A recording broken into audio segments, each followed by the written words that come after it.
आज के इस वीडियो में आपको हम ये सवाल बताएंगे जो कि आपके स्क्रीन पर दिखाई दे रहा है। और ध्यान देना, ये सवाल बोर्ड एग्जाम के लिए बहुत ही इंपॉर्टेंट है और ये सवाल इस बार आने के चांसेस 100% है, क्योंकि ऐसी सवाल बोर्ड एग्जाम में आती है और जब भी आपको ऐसे सवाल आएगी तो सीधा 5 नंबर आपका कहीं पर भी नहीं गया है। 2 मिनट की सवाल में 5 नंबर और क्या चाहिए।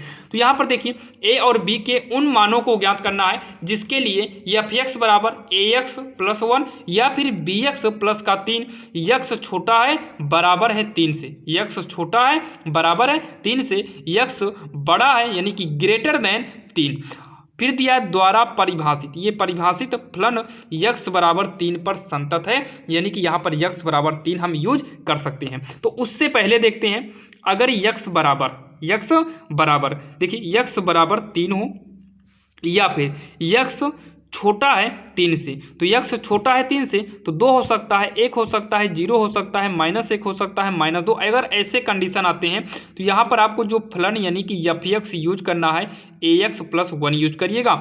अगर यक्स का मान देखिए यक्स का मान बड़ा है, ये क्या है बड़ा है, यक्स बड़ा है 3 से, इसका मतलब यक्स बड़ा है 3 से तो 4, 5, 6, 7 डैश डैश होगा। तो ऐसे कंडीशन में जो आप फलन यानी कि एफ एक्स यूज करिएगा वो इसके सामने ये वाला यानी कि बी एक्स प्लस का 3 यूज करिएगा। अब चलिए इसको हम सॉल्व करते हैं। तो सबसे पहले ही बोल दिया है कि यक्स बराबर 3 पर संतत है, यानी कि यक्स बराबर 3 रखने पर।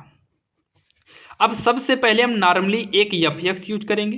पहले क्या यूज करेंगे एफ एक्स, फिर हम एल एच एल लेंगे यानी कि लेफ्ट हैंड लिमिट लेंगे, फिर हम आर एच एल लेंगे यानी कि राइट हैंड लिमिट लेंगे। इन्हीं तीनों के प्रयोग से हमें क्या करना है, सिद्ध करना है, इन्हीं तीनों के प्रयोग से। तो इसमें का पहला स्टेप यानी कि हम एफ एक्स को ले लिए, तो एफ एक्स के बराबर में वही लेना है जिसमें आपको यक्स बराबर 3 दिखाई दे।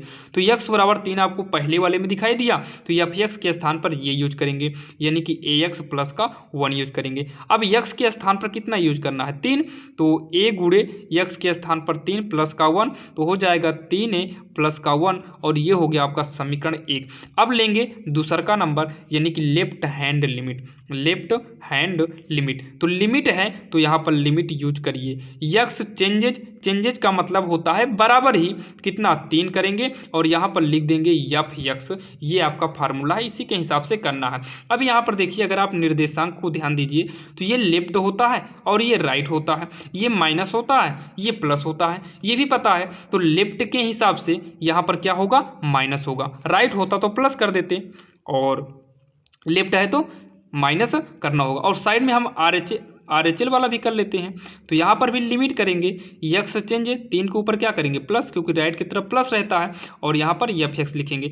आपको बोर्ड में ये वाला और ये वाला नहीं करना है, आपको ये सब करना है, लेकिन ये दोनों केवल समझना है, करना नहीं है। अब इतना करने के बाद यहाँ पर देखिए, यहाँ पर आपको एफ एक्स ऐसा यूज करना है जिसमें यक्स का मान 3 से कम हो। तो यक्स का मान 3 से क्या होना चाहिए, कम होना चाहिए। तो यक्स का मान 3 से कम जो है इसी लाइन में है, 3 भी है और 3 से कम भी है, किस लाइन में, इसी लाइन में। तो फलन आपका यही यूज करना है ए एक्स प्लस 1 वाला ही।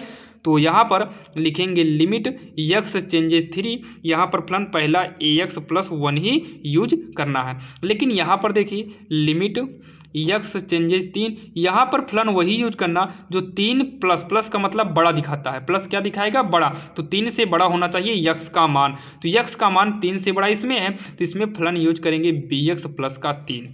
तो यहाँ पर लिखेंगे बी एक्स प्लस का 3 करेंगे। अब हम लिमिट यूज करते हैं, तो यहाँ पर भी क्या करेंगे, लिमिट यूजिंग करेंगे।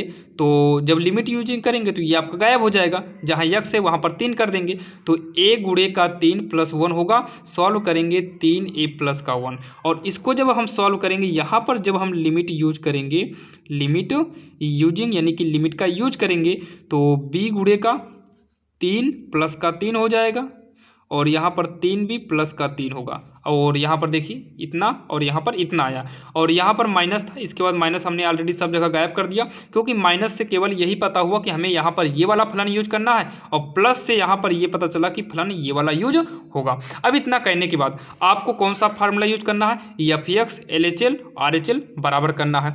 तो लास्ट में लिखेंगे अब एफ एक्स और लेफ्ट हैंड लिमिट बराबर का राइट हैंड लिमिट। अब एफ एक्स कितना आया है आप यहाँ पर देख सकते हैं, एफ एक्स यानी कि F3 आया है 3a+1 आया है। तो यहाँ पर लिखेंगे 3a+1 बराबर लेफ्ट हैंड लिमिट भी आपका 3a+1 आया है, राइट हैंड लिमिट जो है 3b+3 आया है। अब यहाँ पर हम कर देते हैं तुलना। क्या करेंगे? तुलना करने पर, तुलना करने का मतलब है किन्हीं दो को हम क्या कर लेते हैं? बराबर कर लेते हैं। किन्हीं दो को हम क्या करेंगे? बराबर करेंगे। तो देखिए ये दोनों तो मैच ही कर रहा है, तो इन दोनों को बराबर कर लेते हैं। तो 3a, यहाँ पर देखिए 3a+1 बराबर का 3b+3 कर लेते हैं। तो 3a बराबर का हो जाएगा 3b+2 है, तो 1 को लाएंगे इधर तो -1 हो जाएगा। 3a बराबर का 3b+1 हो जाएगा। अब क्या करना है? अब जो है आपको करना है इसमें से हम यहाँ देखिए 3 था क्या, यहाँ पर 3 है तो यहाँ पर 3 करेंगे, यहाँ पर 2 आएगा। तो a बराबर 3 को पक्षांतर करेंगे, 3b+2 है, 3 इसके बटे में चला आएगा। कहाँ चला आएगा? बटे में आ जाएगा। तो a बराबर का 3b के बटे में 3 करेंगे, प्लस में 2 के बटे में भी हम 3 कर देंगे। तो a बराबर आ जाएगा, 3 से 3 कटेगा, केवल b बचेगा और यहाँ पर 2/3 आएगा, 2/3 आएगा। पूछा था a और b के मानों को ज्ञात करो, तो a और b के मान कितने हो गए? इतने हो गए, यानी कि a बराबर b+2/3। a और b का मान आपका यही होगा। a का मान इतना आ गया और b का मान निकालना है, तो a है, इसको पक्षांतर कर दो, 2/3 हो जाएगा। ये आपका b का मान हो गया।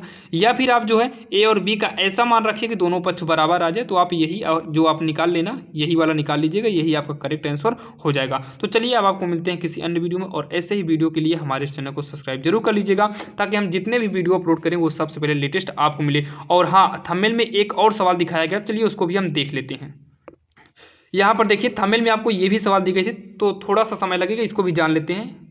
तो इसको हम पहले देख लेते हैं, उसके बाद वीडियो को समाप्त करते हैं। तो इसको कैसे करना है? आपको ये dy/dx निकालना है, जो कि ये दिया है। इसका मतलब आपको इसका अवकलन करना है। तो यहाँ पर x के सापेक्ष हम अवकलन कर देते हैं। x के सापेक्ष अवकलन करने पर, x के सापेक्ष अवकलन करेंगे तो ddx लग जाएगा, 2x प्लस का 3y बराबर का, यहाँ पर भी ddx करेंगे तो sin y होगा। इतना करने के बाद अब क्या करेंगे? dx 2x का अलग कर देंगे और ddx और 3y का अलग कर देंगे, और ddx है sin y का अलग कर देंगे। 2 से मतलब है नहीं, 2 को बाहर कर देंगे, ddx x बचा, प्लस में यहाँ पर देखिए 3 को बाहर कर देंगे तो ddx y बचेगा, बराबर का साइन का जो अवकलन होता है ये कॉस होता है, कॉस y। साइन का क्या होगा? Cos y। लेकिन यहाँ पर चेक करो, यहाँ पर x है, यहाँ पर y है, तो इसका आखिर अवकलन हुआ कैसे? तो साइन का तो हमने नॉर्मली कॉस कर दिया, कॉस y कोई दिक्कत नहीं। तो यहाँ पर देखिए x y डिफरेंट है, तो यहाँ पर dy/dx भी साइड में करना पड़ेगा। तो 2 ddx x मैच किया, तो ऐसे कंडीशन में इसका अवकलन 1 होता है, प्लस में 3 ये हो जाएगा dy/dx बराबर का cos y dy/dx। इसको नोट कर लेंगे।